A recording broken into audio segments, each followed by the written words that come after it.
ওমা কি করছো গাছ? আজকে আমি করব মশলা ভিন্ডি। ও প্রথমে দিচ্ছি, ম্যারিনেট করতে হবে একে মাংসর মতো। প্রথমে দিচ্ছি আদা বাটা, তারপরে দিচ্ছি রসুন, আর এতেই কাঁচা লঙ্কা বেটে দিয়েছি।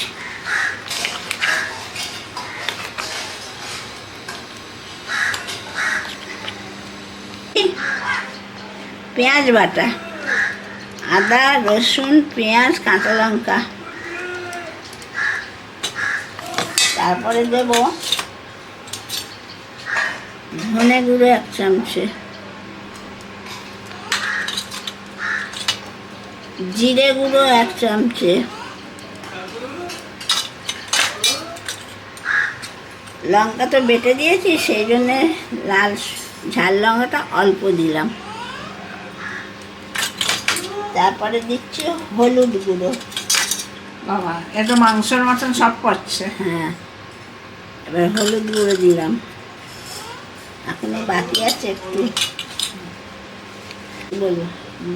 এবার একটু তেল, মাংস যেরকম দিয়ে মাখিয়ে রাখি, এবার তেল দিলাম, দিয়ে এটা ম্যারিনেট হবে। নুন নুন দেবো। মিষ্টি মিষ্টিটা পরে দিচ্ছি, নুনটা দিয়ে দিচ্ছি।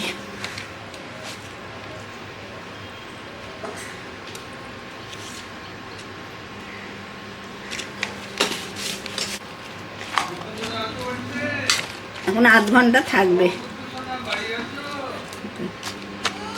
ম্যারিনেট হয়ে গেছে। এইবার এই তেল দিয়েছি কড়াই, তেল গরম হয়ে গেছে, এটা দিয়ে দিচ্ছি।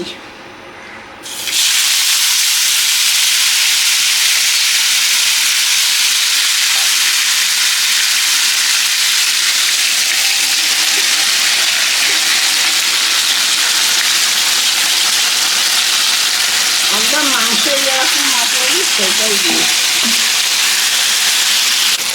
এটা এরকম একটু জল পড়বে না, এটা যে জল বেরোচ্ছে এইখানে ঢ্যাঁড়সটা সেদ্ধ হয়ে যাবে, কষা কষা হবে, জল একদম দেবো না।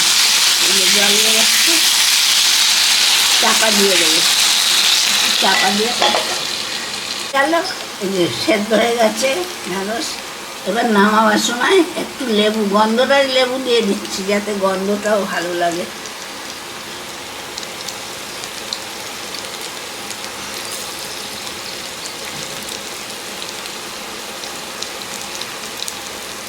হয়ে গেল মশলা ভেন্ডি।